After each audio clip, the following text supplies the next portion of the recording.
What's up, guys? So my first video was a FAQ video just so you guys can get to learn a little bit more about me. But now I decided to answer some questions that I get on my Ask FM account because there's some pretty weird stuff that I get on there. These questions were kind of picked randomly, but at the same time they're questions that I see pop up a lot, hence frequently asked questions. So let's get started. Apple or Samsung? This awesome question that pops up probably at least once a day on my Ask FM. I started out in the world of BlackBerry, which pretty much sucked, and then I moved to iPhone, which was the greatest thing that ever happened to me. But then I had all kinds of issues with my iPhone. I think I had an iPhone 4, and I got it replaced like 3 times. And every time it was because the stupid little jack thing, the charger jack, it quit working.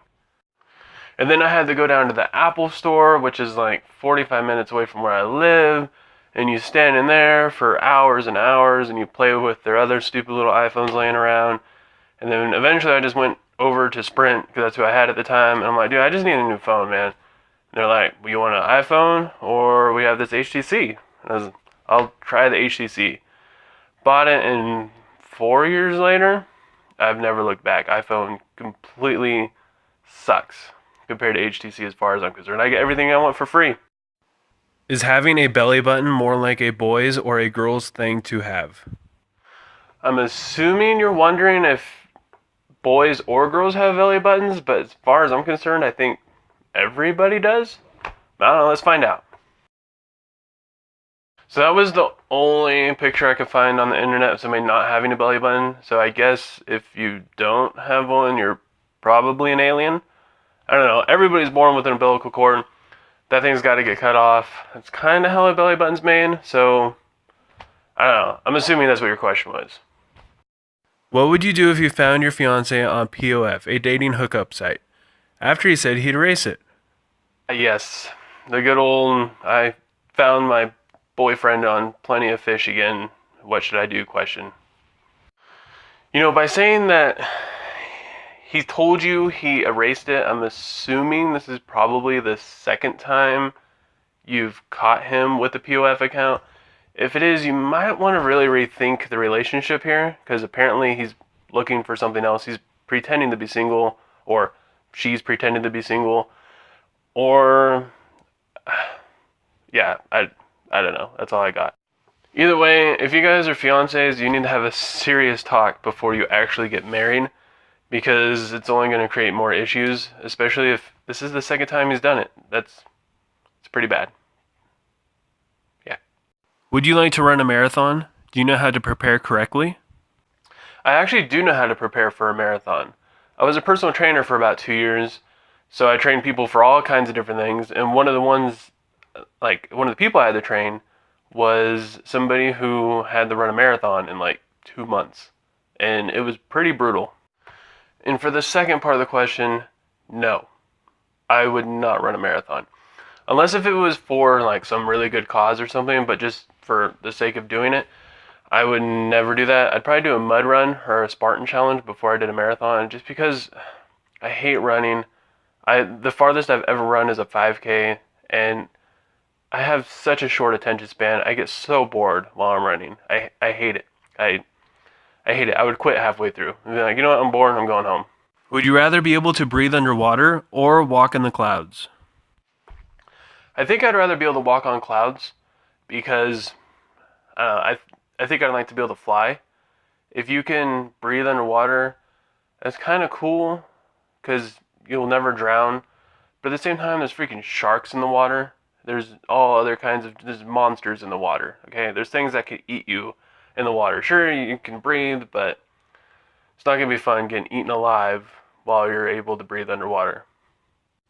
But being able to walk on clouds, the only thing you have to really worry about is getting hit by an airplane, and it's probably pretty easy to avoid them, considering unlike sharks, they're not going to come looking for you, trying to run into you or eat you. So it'd be pretty cool to be able to walk on clouds. How do you deal with negative comments?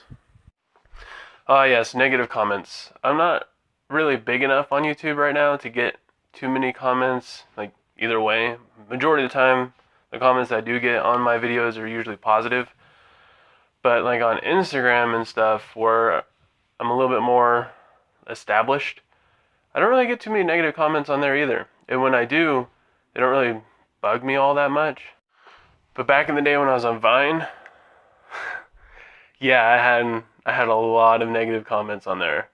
A lot. Not nearly as many as I had positive comments, but yeah, I had a lot of negative comments. Sometimes I would post a Vine, and my genre is comedy. I'd do a stupid skit, and I'd get somebody on there telling me I'm not funny, I'm ugly, I should go kill myself, quit Vine, you're stupid, you'll never be anything, just all kinds of just stupid things. Honestly, the best way to handle that situation is just to ignore them. I mean, they don't matter anyways, just a bunch of 12-year-olds on their phone or on their laptop just talking crap to you on a video or Facebook or whatever they happen to be talking crap to you on. And no matter what they say, it doesn't even, just don't pay any attention to it. Or you could do what I used to do on Vine, and that's just troll them. It takes the power away from them, puts you in control. And if you do it in a joking way, it makes it obvious that they're just stupid. Especially if you're worrying, like if you're getting negative comments on YouTube or Instagram or Facebook or just whatever in life in general, and you're worried about somebody on the outside looking in, coming into your video or post or whatever and seeing all this negative crap, it makes them look stupid, because it's obvious when you're joking, and it's obvious when they're trying way too hard to try and make you look bad for no reason at all. And they'll eventually leave you alone. May I put teapot under my pillow? I guess as long as you let your mom know, so she can leave you $1 for the teapot fairy. That's all I have time for today, guys. I hope you enjoyed this short video. These are only some of the questions I get on my Ask FM account. Some of them I can't even answer because they're just so random and don't even make sense.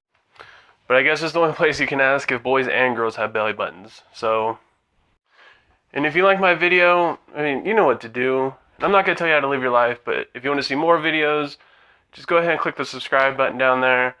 And I'm going to leave a link to my Instagram account in the description. Go ahead and click on that and just leave a random question, comment on any of my videos. I'm going to be doing another video like this again, but this time I'm going to pull all the questions off of Instagram. You don't even have to follow me. You don't even have to like my picture. Just send me a question and I'll answer it in an upcoming YouTube video. And I'll see you guys next time. Why the hell would you put a freaking teapot under your pillow?